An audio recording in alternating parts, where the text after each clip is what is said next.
बंटी की जान आएगी खतरे में? क्या काव्या जीत पाएगी बंटी का विश्वास या फिर रिया का प्यार पड़ेगा सब पर भारी?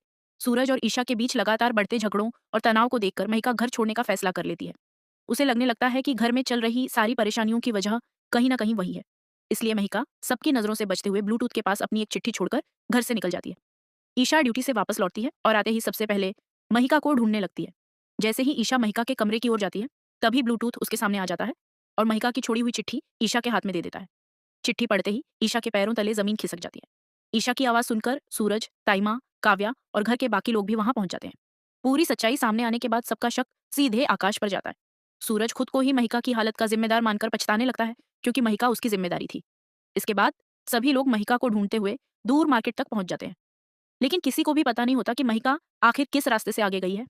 इसी वजह से सभी लोग अलग अलग दिशाओं में महिका की तलाश शुरू कर देते हैं। महिका को ढूंढते ढूंढते काव्या एक खिलौनों की दुकान के पास पहुंच जाती है। तभी उसे दुकान के पीछे से किसी के होने का एहसास होता है।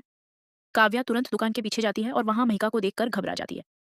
अस्थमा के कारण महिका की हालत काफी खराब हो चुकी होती है और वह बेहोश होने वाली होती है। काव्या तुरंत उसे पानी पिलाती है और किसी तरह उसे होश में लाती है। महिका को संभालने के बाद काव्या तुरंत सूरज को फोन करने लगती है, लेकिन तभी वहां आकाश अपनी नई और खतरनाक साजिश के साथ पहुंच जाता है। महिका की हालत और खराब करने के लिए आकाश जानबूझकर मार्केट में एक्सपायर पटाखे जलाकर धुआं और धमाके करने लगता है। लेकिन काव्या हिम्मत नहीं हारती और अपने पल्लू से महिका को ढककर उसे धुएं से बचाने की कोशिश करती है। जब आकाश को लगता है कि उसका प्लान नाकाम हो रहा है, तब वह अपना आखिरी और सबसे खतरनाक दांव खेलता है।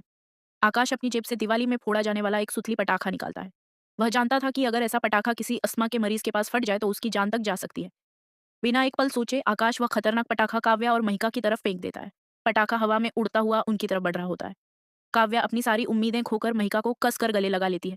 लेकिन तभी बंटी स्पाइडरमैन की तरह छलांग लगाता है और पटाखे को फटने से ठीक पहले अपने हाथ में पकड़ लेता है। काव्या और महिका तो बच जाती हैं, लेकिन एक्सपायर पटाखे के कारण बंटी का पूरा हाथ बुरी तरह झुलस जाता है और उसके हाथ में गहरी चोट आ जाती है।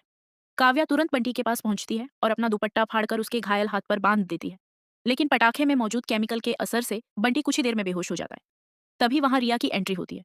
बंटी को इस हालत में देखते ही रिया अपना होश खो बैठती है और तुरंत उसका सिर अपनी गोद में रखकर उसे होश में लाने की कोशिश करने लगती है।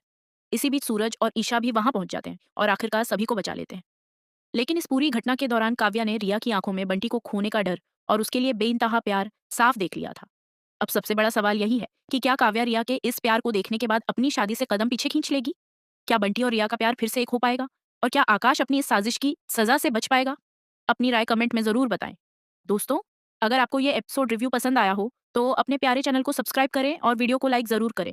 आपका प्यार और सपोर्ट हमारे लिए बहुत मायने रखता है। धन्यवाद।